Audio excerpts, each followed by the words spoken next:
ketika bicara NU, mindset umum adalah kumpul-kumpul, sumbangan, tarian, dan itu bagi saya izin. Ya, mosok jamiah kok hanya seperti ini.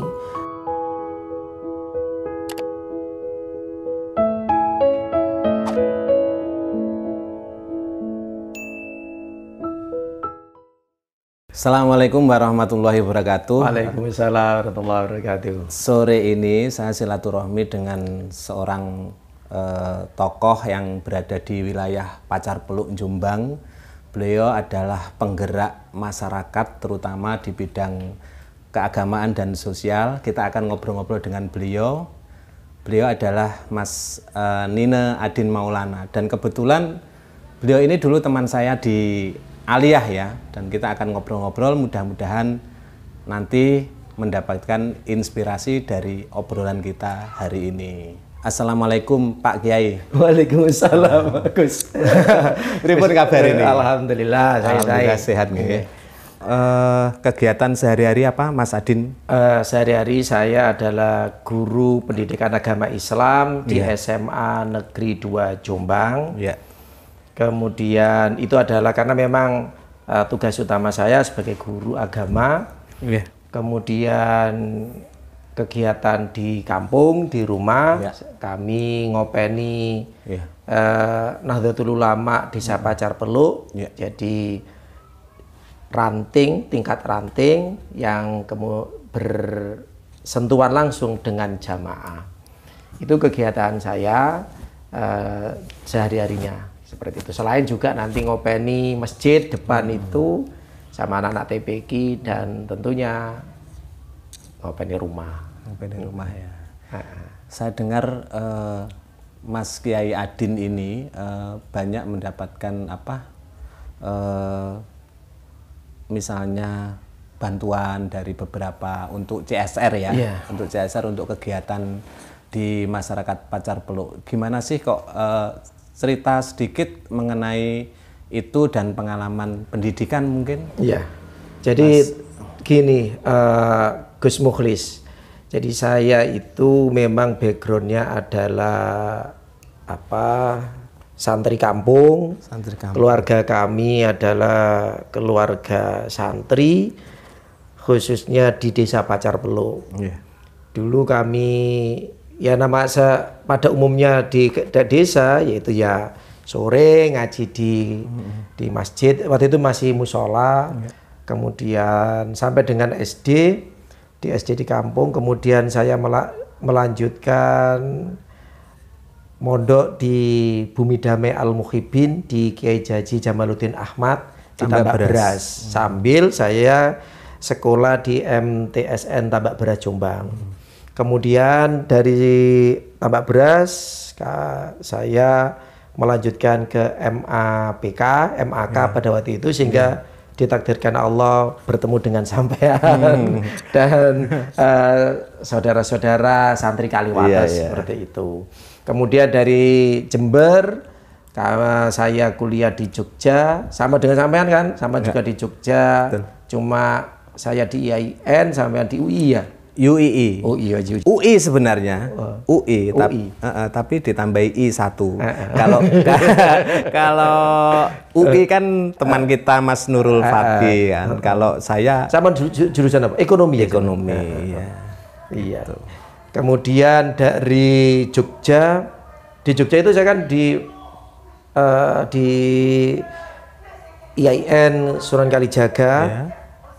Kemudian saya ngambil tarbiyah, sehingga basic saya memang guru. Ketika saya di Jogja, saya sempat ngajar di Taman Siswa, di SMA Taman Siswa. Di SMA Taman Siswa. Itu masih kuliah? Saya sudah lulus, tapi belum wisuda. Jadi belum punya ijazah. Ya karena saya dulu di Jogja itu memang nggak aktif pada kegiatan pergerakan kemahasiswaan, tapi saya lebih senang di TPQ. Jadi Taman Pendidikan Al-Quran, khususnya di Janti, di TPQ Babul Ulum, ya TPQ Babul Ulum. Itu tempatnya di bawahnya flyover jadi tikungan itu loh ya. Ya dulu belum ada flyover. Iya. Sudah. Pokoknya akhir-akhir saya di Janti itu sekitar 2-3 tahun sebelum Boyong itu sudah ada flyover itu. Di TPQ itu saya ngopeni di masjid di TPQ dan kayaknya memang jiwanya di situ. Ya di situ. Sebagai pendidik. Iya, saya guru ngaji di sana, guru ngaji. Dan tidak hanya ngaji anak-anak kecil. Sorenya saya ngaji TPQ Taman Kawak-Kawak. Ya, itu di sebelahnya masjid ada Taman Kawak-Kawak. Orang tua-tua, ya.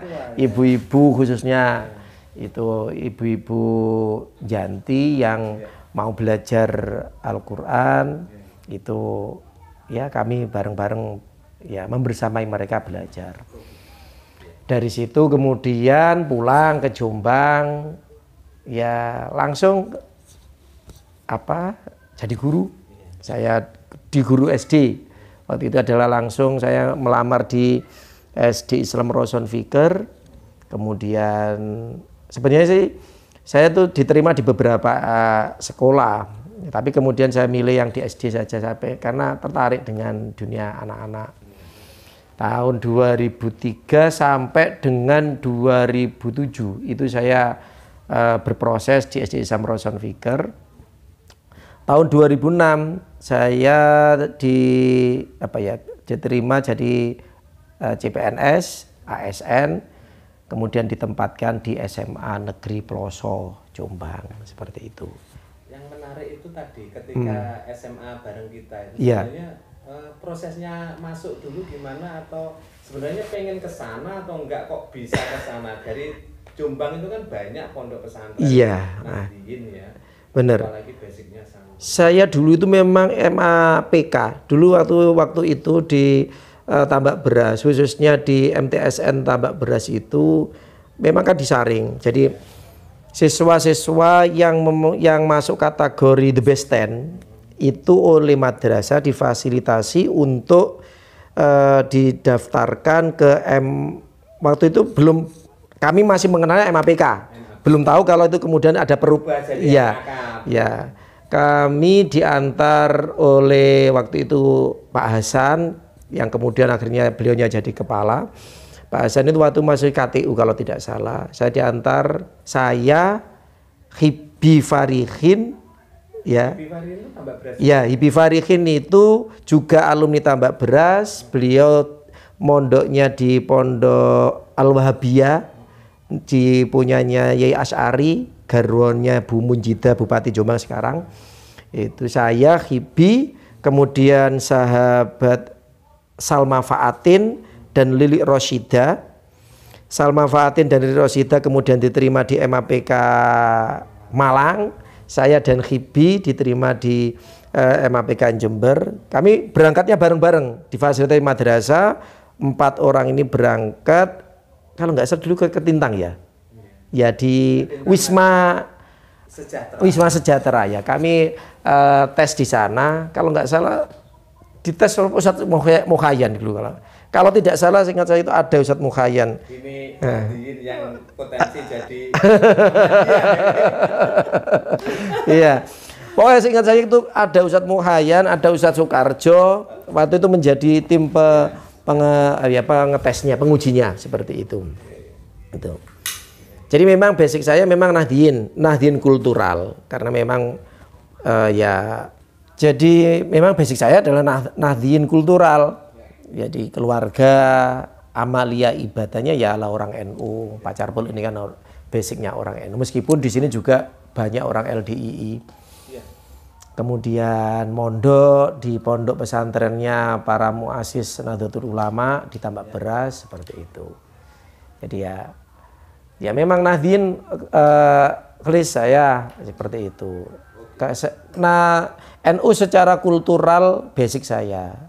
Kemudian ketika saya berproses di MAPK Jember di asrama itu, kemudian disinilah saya mengawali berproses di NU secara struktural. dengan dimentori waktu itu ada Mas Samsul Ma'arif Mujiharto yang sekarang menjadi ownernya Afkaruna, kemudian juga Mas Muhib Alwi dari Banyuwangi, entah sekarang di mana beliaunya, dosen di mana. Kemudian ada juga Mas Nur Hidayat.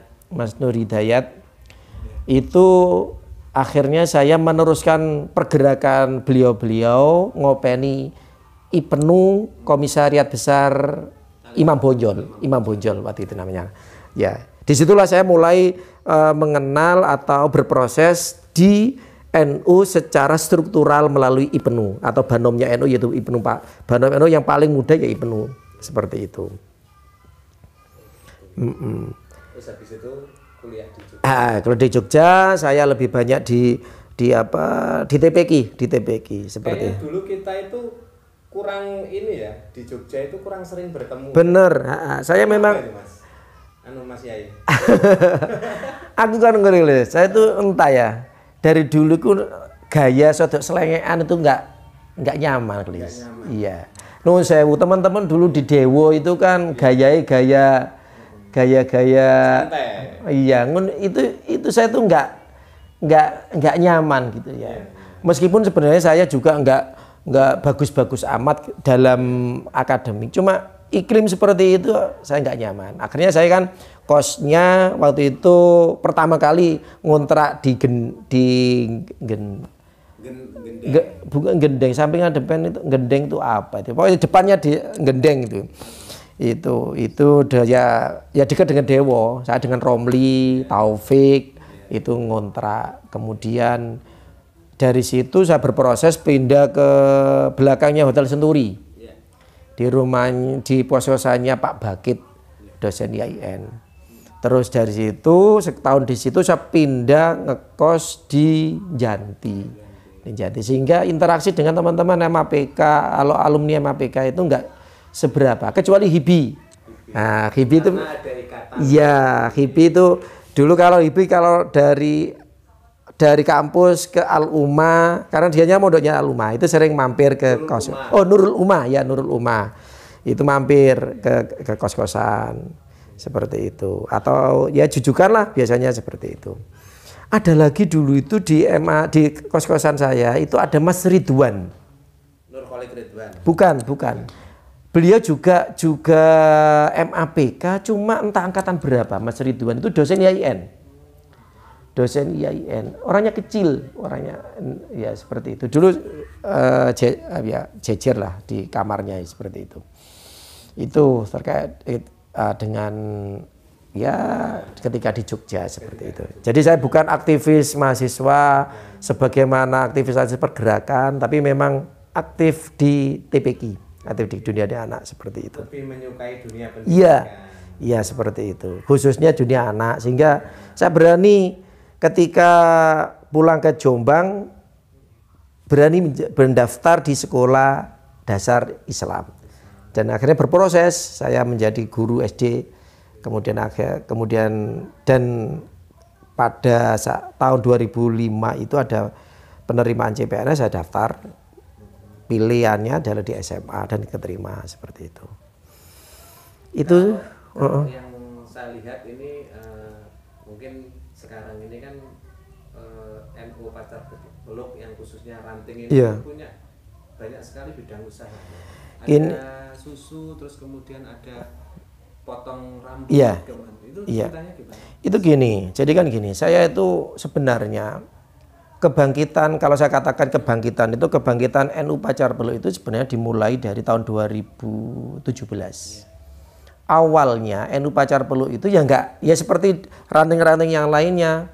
Jadi pokoknya ada saja lah. Bahkan di tempat kami itu ya hanya ada pengurusannya tapi nggak ada kegiatan.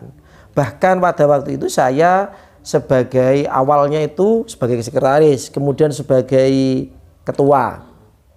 Saya mengaku diri sebagai pengurus NU itu saya tuh nggak pede awalnya pada waktu itu. Kenapa? Karena kami belum bisa berkhidmat, belum bisa memberikan khidmat yang nyata, bisa menghadirkan kemaslahatan yang bisa dirasakan oleh masyarakat melalui Jam'iyah ini. Nahdlatul Ulama pada waktu itu khususnya di NU Pacar Peluk itu hanya sekedar jamiah atau hanya sekedar untuk kegiatan yang rutin. Hanya kebanggaan emosional bahasanya kami adalah orang NU. Tapi secara praktis nggak ada. Itu sebelum tahun 2017. Tapi bahkan pada waktu itu saya malah izin, Klis.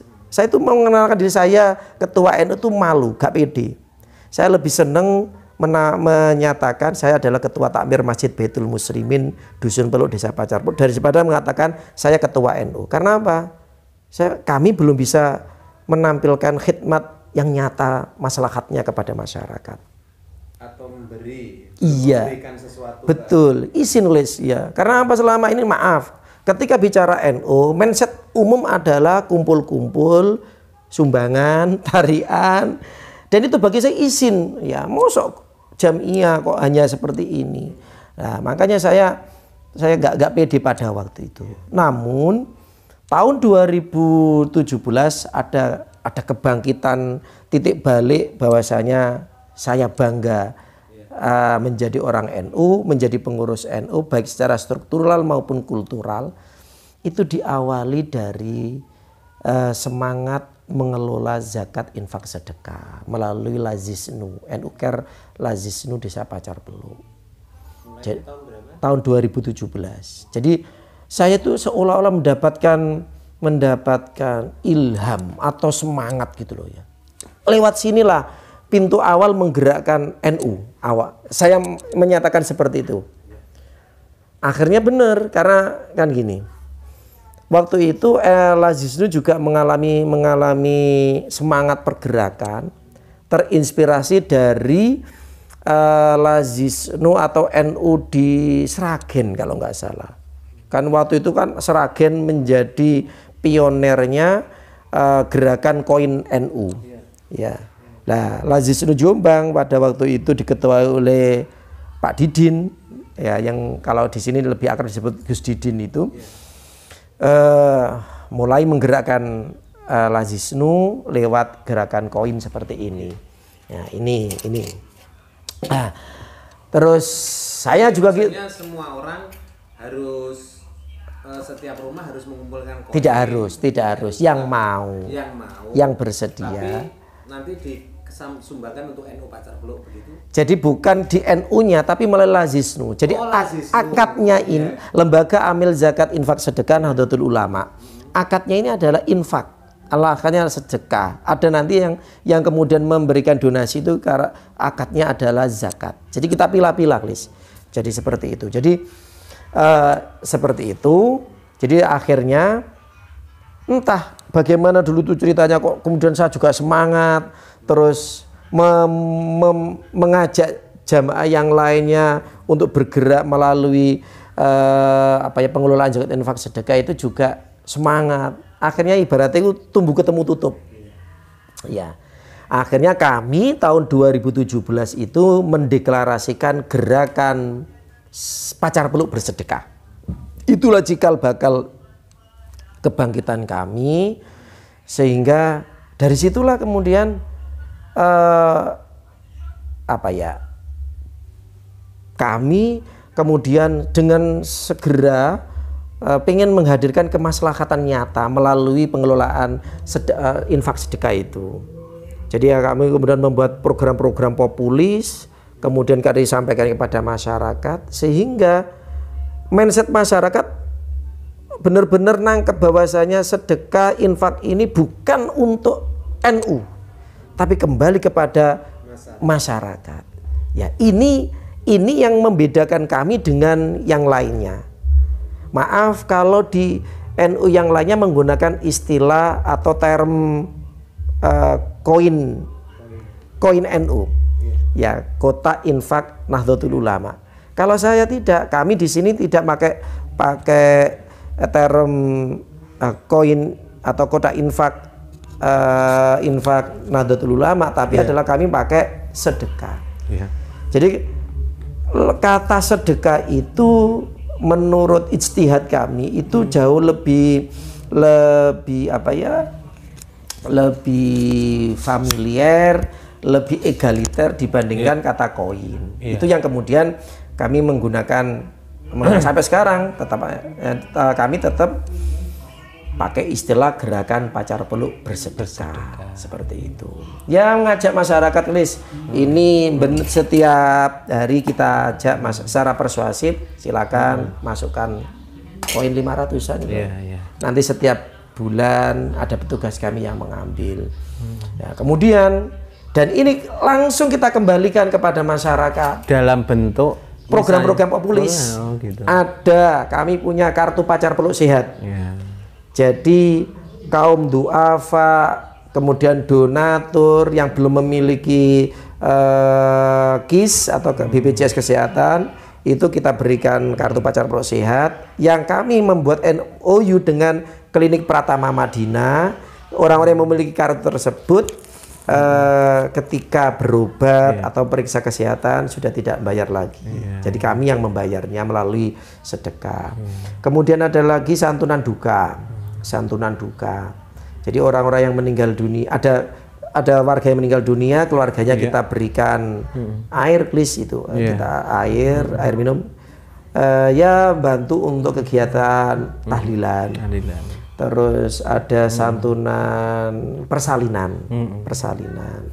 Kemudian selain itu juga ya yang secara periodik ya untuk anak-anak orang-orang duafa, kemudian orang-orang anak-anak yatim yang membutuhkan. Ya, dan kepedulian secara umum. Jadi kalau ada bencana di mana kita partisipasi, ikut donasi. Iya, jadi meskipun koin ini atau infak ini dari pacar peluk, tapi kemanfaatannya bisa dari ke banyak tempat seperti itu. Nah, selain itulah kenapa pacar peluk kemudian menjadi tanda petik viral, itu karena memang kami memainkan media massa, media online, khususnya media sosial. Ada Facebook, ada blog, kemudian apa ya viralnya ngelebih kuantum. Jadi seperti itu memang. Karena memang saya kiai muda karismatik. Kita media massa itu harus dimanfaatkan, dimanfaatkan, dan ternyata benar. Kemudian selain itu juga kemampuan sedikit jurnalistik, mampu nulis, mampu berretorika, itu ternyata juga mendukung. Dulu kayaknya jenengan tuh suka banget deklamasi, yang baca puisi, terus nulis buku itu. Betul. Memang sampai sekarang saya senang. Makanya salah satu dia kalau podcast teman-teman, kalau podcast kayak baca puisi. Jadi memang saya itu senang baca puisi, jadi puisi. Dan tidak hanya baca puisi, nulis puisi itu senang. Kemudian dan ini ada manfaatnya ketika kita khutbah. Selain itu juga apa ya yang jelas kemampuan literasi jurnalis mendukung apa publikasi masif NU Pacar Peluk. Dari situlah, dari publikasi masif itulah, selain itu juga melalui grup WA Santri Kaliwates, saya tidak bisa menafikan keberadaan Santri Kaliwates bagi NU Pacar Peluk itu menjadi apa ya, sangat mendukung publikasi kami. Karena apa? Santri Kaliwates itu orangnya tersebar di berbagai wilayah NKRI, bahkan ada yang di luar negeri. Jangan lupa selain channel Mukhlisin Alauddin, selain NU Pacar Peluk juga sering bikin spam ini. Di WA grup ini. Nah, ini nge-share ini. Itu petani semangka aja di podcast. Ya, terus terang memang seperti itu. Nah, ini yang tidak dimiliki sebagian besar teman-teman NU. Teman-teman NU itu kan paling pintar ceramah. Tapi ketika menarasikan ceramahnya dalam bentuk tulisan itu lemah. Tapi itu yang kita mainkan seperti itu. Dari Santri Kaliwates, akhirnya kemudian dari publikasi lewat blog, lewat Facebook, kemudian lewat YouTube, saya dipertemukan dengan AHM, Astra Honda Motor, seperti itu.